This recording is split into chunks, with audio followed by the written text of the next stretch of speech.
Hello दोस्तों, आज के इस वीडियो में आप सभी का स्वागत है। आज हम लोग एक महत्वपूर्ण टॉपिक हरित क्रांति के बारे में पढ़ने वाले हैं। इस वीडियो के अंतर्गत हरित क्रांति से संबंधित संपूर्ण तथ्य आप सभी को देखने को मिलेगा, इसलिए इस वीडियो को अंत तक जरूर देखें।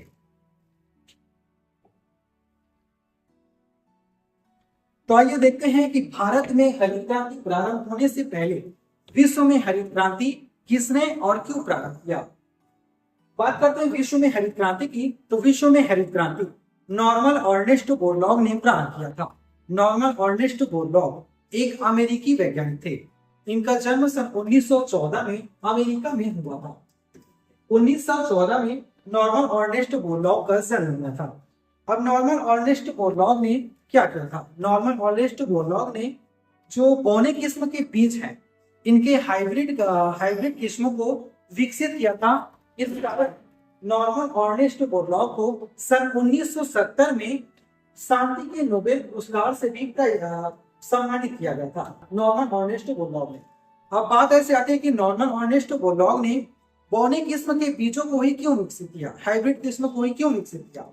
इसके तो फायदे देखे जाते हैं। फसल जो है बड़ी होती है, फसल की लंबाई यदि ज्यादा है तो फसलों को ज्यादा लंबा बढ़ने में ज्यादा एनर्जी जो है तने को विकसित करने में लगाना पड़ता है। जब बौने किस्म के बीजों का प्रयोग किया गया तो पौधे की जो लंबाई है वो छोटी थी, जिसके कारण जो ज्यादा एनर्जी है बीजों को विकसित करने में खर्च हुई।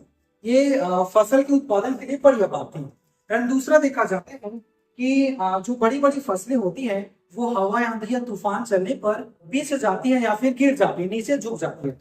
पर जब बौने किस्म के बीजों का प्रयोग किया गया, इसके कारण वो फसल जो अपनी जगह पर स्थिर थी। इसके कारण ये बौने किस्म के बीजों के प्रयोग करने की डबल फायदे देखने को मिला।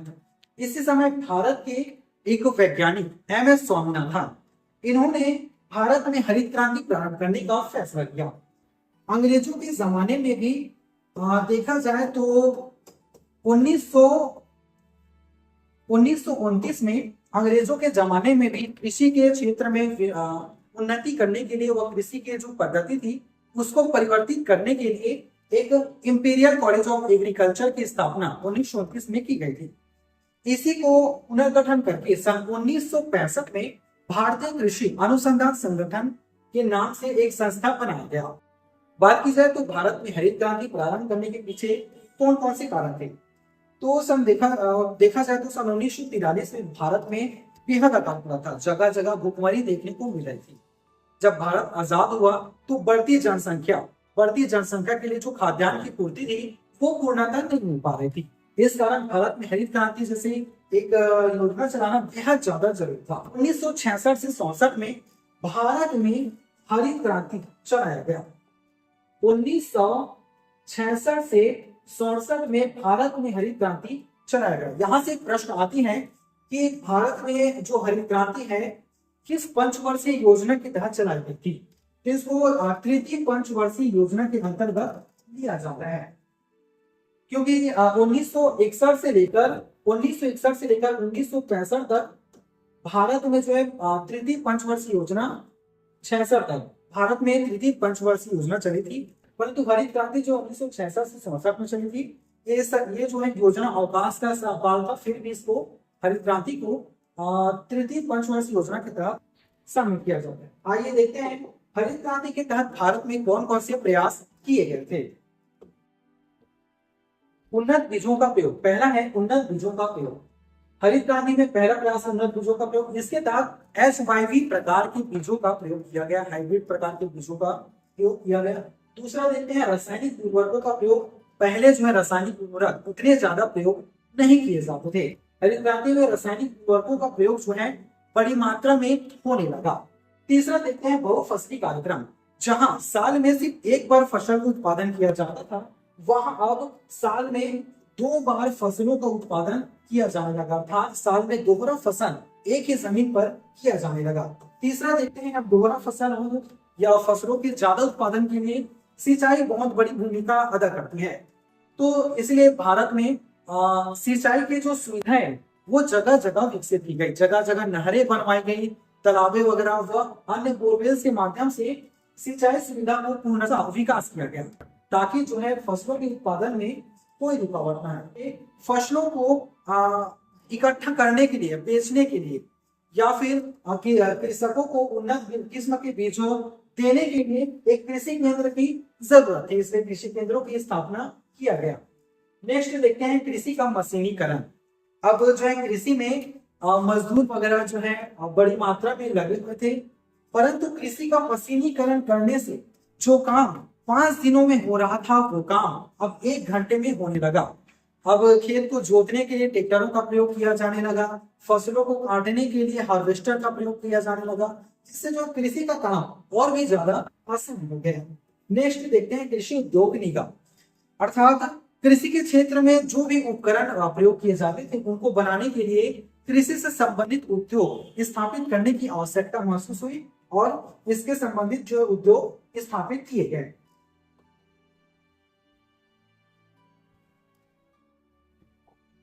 अब भारत में जो हरित क्रांति है किन किन क्षेत्रों में चलाया गया था उन पर नजर डालते हैं।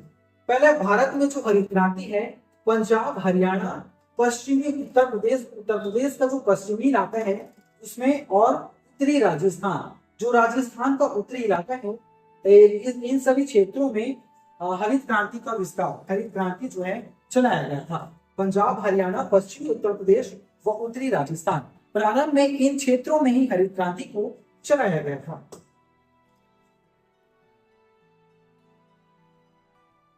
अब हरित क्रांति चलाने के बाद किन किन फसलों में किस तरह की वृद्धि हुई उनको देखते हैं। जो गेहूं की फसल है, सर्वाधिक उत्पादन हरित क्रांति के तहत सर्वाधिक उत्पादन गेहूं की फसलों में देखा गया।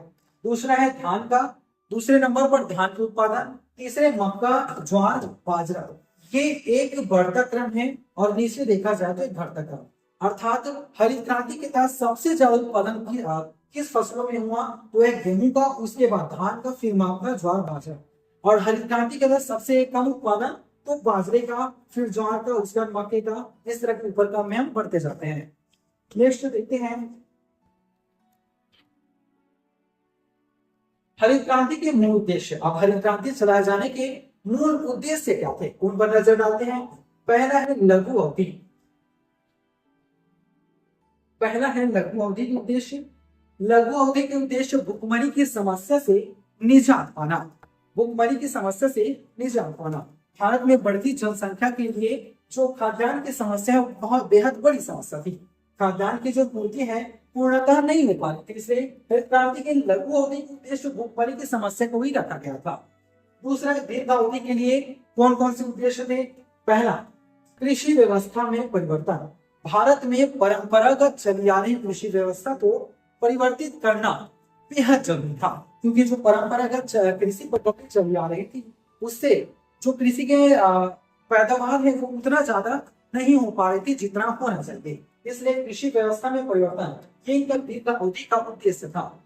बेसिक स्ट्रक्चर के तहत मृदा में किन किन चीजों की कमी है, जैसे कि फास्फोरस, नाइट्रोजन, इनकी कमियों को देखा गया। वह जहां पर्याप्त है वहां किस तरह की खेती की जा सकती है, वह जहां कम है वहां किस तरह की खेती की जा सकती है, इन पर नजरें डालते हैं। तीसरा देखते हैं रोजगार बढ़ाना। हरित क्रांति के तहत जो है उद्योगों का स्थापना किया गया। वह जो है कृषि का मशीनीकरण करने से ट्रैक्टर, हार्वेस्टर जैसे उपकरणों का, मशीनों का प्रयोग किया जाने लगा, जिसमें मैक्सिमम जो है मजदूरों या फिर एक ऐसे ड्राइवर वगैरह की आवश्यकता होती थी। इसके तहत रोजगार बढ़ाने का प्रमुख उद्देश्य था हरित क्रांति की। नेक्स्ट देखते हैं कृषि का वैज्ञानिक अध्ययन। अर्थात किस तरह के बीजों के प्रयोग करने से बेहतर पैदावार की जा सकती है। वह किन क्षेत्रों में फसल उत्पादित करना व्यर्थ है, किन क्षेत्रों में फसल उत्पादित करने से हमें ज्यादा फायदा होगा, इस तरह का वैज्ञानिक अध्ययन इसमें किया जाने लगा। वह उन्नत किस्म के बीजों का उत्पादन करना, वह इन पर प्रैक्टिकल करना, इस तरह के हरित क्रांति के उद्देश्य थे। नेक्स्ट देखते हैं हरित क्रांति के सकारात्मक प्रभाव। अब हरित क्रांति के किस तरह के सकारात्मक प्रभाव देखने को मिला। पहला है फसल उत्पादन में वृद्धि। हमने अभी देखा कि गेहूं का उत्पादन सबसे ज्यादा हुआ था, तो गेहूं का जो उत्पादन सबसे ज्यादा हुआ था वो कितना हुआ था उस पर नजर डालते हैं। गेहूं हरित क्रांति चलाए जाने के बाद गेहूं जो है लगभग 6 गुना ज्यादा उत्पादित होने लगा। पहले जितना गेहूं उत्पादित हुआ था ना, उससे 6 गुना ज्यादा उत्पादित होने लगा। जो धान है वो 2 गुना नहीं, 3 गुना ज्यादा उत्पादित होने लगे। वह अन्य फसल जो है, अन्य फसल 2 गुना वृद्धि से उत्पादित होने लगे। इसके कारण जो है फसलों के उत्पादन में बेहद वृद्धि हो गई। दूसरा देखते हैं अनाज आयात में कमी। भारत में बढ़ती जनसंख्या की खाद्यान्न में पूर्ति करने के लिए विदेशों से अनाज जो है भारत मंगाया जाता था। जब भारत में बड़ी संख्या में अनाज उत्पादित होने लगे तो विदेशों से जो अनाज मंगाया जाता था उसमें कमी देखने को मिली। यहाँ तक कि भारत में 1967 से 1968 में अनाज दूसरे देशों में निर्यात किया जाने लगा। तीसरा देखते हैं किसानों को लाभ। अब ज्यादा फसल उत्पादित होने से किसानों को बेहद लाभ होने लगा। खासकर वृहद किसान जिनके पास ज्यादा जमीन है उनको और भी ज्यादा लाभ होने लगा। ये किसान जो है मैक्सिमम किसान जो किसी का मशीनीकरण होने से ट्रैक्टर वगैरह, हार्वेस्टर वगैरह मशीन खरीद कर किराए पे दे देते थे। इससे क्या है, किसानों को और भी ज्यादा लाभ होने लगा। चौथा जो है औद्योगिक विकास। और कृषि का मशीनीकरण करने से या फिर रासायनिक उर्वरकों के प्रयोग के कारण रासायनिक उर्वरक व मशीन बनाने के लिए ऐसे उद्योगों की स्थापना बेहद जरूरी हो गई थी जो इस तरह के मशीन का निर्माण करे। पांचवा देखते हैं रोजगार वही फिर से वही बात आ गई कि उद्योगों में काम करने के लिए व कृषि के मशीनीकरण के कारण ट्रैक्टर व हार्वेस्टर जैसे उपकरण चलाने के लिए, मशीन चलाने के लिए एक जो है लोगों की जरूरत आवश्यकता पड़ी। इस कारण रोजगार में भी वृद्धि हमको देखने को मिला। अब देखते हैं नेक्स्ट हरित क्रांति के नकारात्मक प्रभाव। हरित क्रांति के नकारात्मक प्रभाव में हम देखते हैं दलहन व तिलहन फसलों की उपेक्षा। हरित क्रांति में सामान्यतः खाद्यान्न फसल गेहूं, अनाज जैसे फसलों पर मुख्यतः ध्यान दिया गया था। दलहन व तिलहन फसलों पर ध्यान और नहीं दिया गया था, जिसके कारण ये फसलें जो है उपेक्षित हो गए।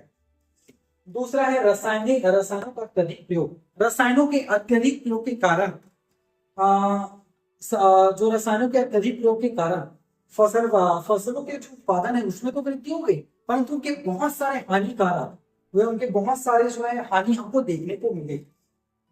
इसमें पांचवा नंबर जैसे मृदा का प्रभाव। रसायनों के प्रयोग से मृदा जो है वहां की दूषित हो गई, जिसके कारण वहां दोबारा फसल उत्पादित करना जो है मुश्किल हो गया। मृदा पूरी तरह से खराब हो गई और स्वास्थ्य पर भी प्रभाव देखने को मिला। आज जिन क्षेत्रों में हरित क्रांति चलाया गया था जैसे पंजाब, हरियाणा, पश्चिमी उत्तर प्रदेश, उत्तरी राजस्थान, इन क्षेत्रों में यदि देखा जाए तो आज हर एक घरों में कैंसर पीड़ित लोग आपको दिखे जाएंगे जो कि हरित क्रांति के प्रभाव के अंतर्गत आ जाते हैं।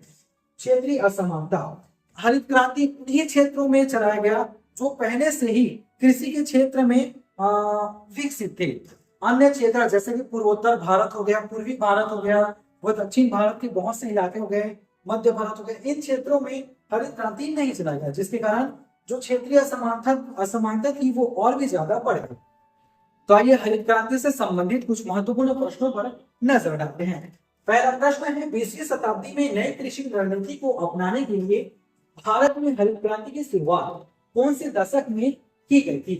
तो इसका आंसर है हरित क्रांति जो 1966 से 67 में प्रारंभ हुआ था, इसलिए इसको 70 के दशक में हरित क्रांति जो है प्रारंभ हुई थी। इसका आंसर आ जाएगा। दूसरा है निम्नलिखित में से किसने भारत में कृषि उत्पादन बढ़ाने के लिए सदाबहार क्रांति शब्द का उपयोग किया था? तो इसका आंसर है एमएस स्वामीनाथन। तीसरा है विश्व में हरित क्रांति के जनक कौन थे? विश्व में हरित क्रांति के जनक थे नॉर्मन अर्नेस्ट बोरलॉग। चौथा है नॉर्मन बोरलॉग कौन से देश के रहने वाले थे? नॉर्मन बोरलॉग जो है अमेरिका, संयुक्त राज्य अमेरिका के रहने वाले थे। नेक्स्ट क्वेश्चन देखते हैं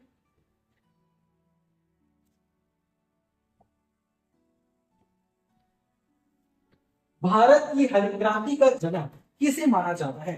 भारत में हरित क्रांति के जनक एमएस स्वामीनाथन को माना जाता है, जिनके सार्थक प्रयासों से भारत में हरित क्रांति चलाया गया। छठवां निम्नलिखित में से कौन हरित क्रांति को संदर्भित करता है? हरित क्रांति को संदर्भित करता है उच्च पैदावार विविधता कार्यक्रम। सातवां भारत में हरित क्रांति के लिए बीज की उच्च पैदावार वाली किस्म की शुरुआत की थी। नेक्स्ट देखते हैं आजादी के बाद और हरित क्रांति के बाद निम्नलिखित में से किस फसल के उत्पादन में वृद्धि हुई। इसमें भी गेहूं आ जाएगा आंसर। 9वां देखते हैं हरित क्रांति के लिए भारत में आरंभिक साइट के रूप में निम्नलिखित में से कौन सा राज्य चुना गया था। पंजाब, तमिलनाडु, आंध्र प्रदेश, बिहार, पंजाब। नेक्स्ट क्वेश्चन देखते हैं निम्नलिखित तत्वों में से हरित क्रांति के बुनियादी तत्व है। पहला, खेती के क्षेत्रों का विस्तार। हरित क्रांति के तहत खेती के क्षेत्रों में विस्तार किया गया। दूसरा, मौजूदा खेत की दोहरी फसल लिया गया। दूसरा, हरित क्रांति की विधि SYV बीजों का प्रयोग किया गया। ये तीनों जो है राइट आंसर है। क्या हरित क्रांति से निम्नलिखित में से कौन सी समस्याएं उत्पन्न हुई। पहला, दलहन तिलहन आदि कमी आ गई। क्षेत्रीय मृदा परिवहन संबंधी समस्या उत्पन्न हुई। उपरोक्त सभी इसका राइट आंसर आ जाएगा। निम्नलिखित में से हरित क्रांति को संदर्भित करता है। हरित खातों को उच्च पैदावार का कार्यक्रम एक वर्ष में देख चुके हैं। नेक्स्ट देखते हैं हरित क्रांति की शुरुआत किस पंचवर्षीय योजना के दौरान की गई थी। इसका आंसर आ जाएगा तीसरी पंचवर्षीय योजना। 14 देखते हैं नॉर्मन बोरलॉग को किस क्षेत्र में पुरस्कार दिया गया था। नॉर्मन अर्नेस्ट बोरलॉग को शांति के क्षेत्र में पुरस्कार दिया गया था। 15 हरित क्रांति में सर्वाधिक उत्पादन किस फसल का हुआ था। हरित क्रांति में सर्वाधिक उत्पादन गेहूं का हुआ था। 16 हरित क्रांति का विस्तार किन किन राज्यों में हुआ था। हरित क्रांति का विस्तार पंजाब, हरियाणा, पश्चिमी उत्तर प्रदेश व उत्तरी राजस्थान में हुआ था। यह ऑप्शन में दिया है हरियाणा और पंजाब, तो राइट आंसर आ जाएगा।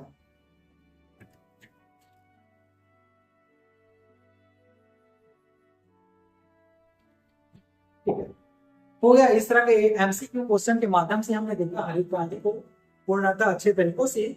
उम्मीद करते हैं वीडियो जो है आप सभी को पसंद आया।